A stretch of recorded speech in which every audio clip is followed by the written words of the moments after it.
शरद पवार गटाला निवडणूक आयोगाकडून नवं नाव बहाल। राज्यसभा निवडणुकीसाठी राष्ट्रवादी काँग्रेस शरदचंद्र पवार हे नाव वापरावं लागणार।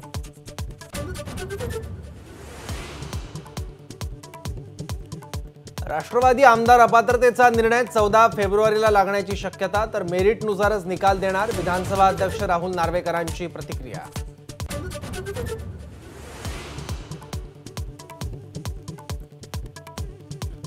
मनसेचे 3 नेते आणि उपमुख्यमंत्री देवेंद्र फडणवीस यांच्यात गुप्त बैठक, तर कालची भेट ही सदिच्छा भेट। संदीप देशपांडेंची प्रतिक्रिया।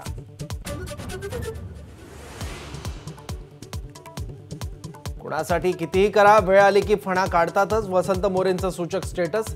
शर्मिला ठाकरेंनी साईनाथ बाबर यांच्या खासदारकीचे संकेत दिल्यानं वसंत मोरे नाराज झाल्याची चर्चा।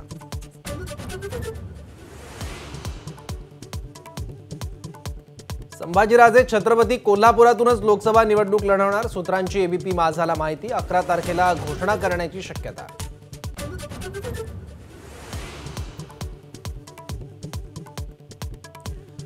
दोन वर्षात माडीवरून खाली नाही आला, दाढी कशी खेचणार? कोकण दौऱ्यात ठाकरेंनी केलेल्या टीकेला मुख्यमंत्र्यांचं उत्तर।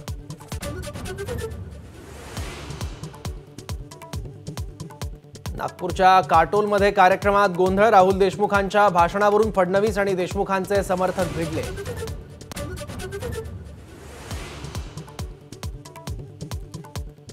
राज्यातील निवासी डॉक्टरांचा प्रस्तावित संप मागे। उपमुख्यमंत्री अजित पवारांच्या आवाहनानंतर निर्णय। तसंच स्टायपेंडमध्ये 10,000 रुपयांची भरीव वाढ करण्याची ग्वाही।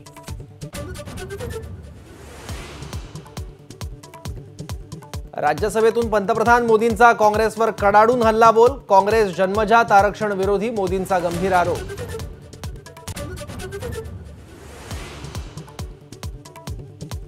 यूपीए सरकारच्या आर्थिक गैरव्यवस्थापनावर सरकारची शनिवारी श्वेतपत्रिका। 10 फेब्रुवारीला दोन्ही सभागृहात अर्थमंत्री मांडणार व्हाईट पेपर।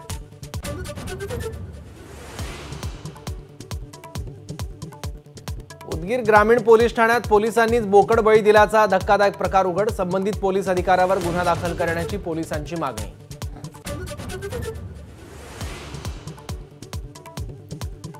उत्तराखंड विधानसभेत समान नागरी कायदा विधेयक मंजूर। राज्यपालांची स्वाक्षरी झाल्यावर कायदा अंमलात येणार।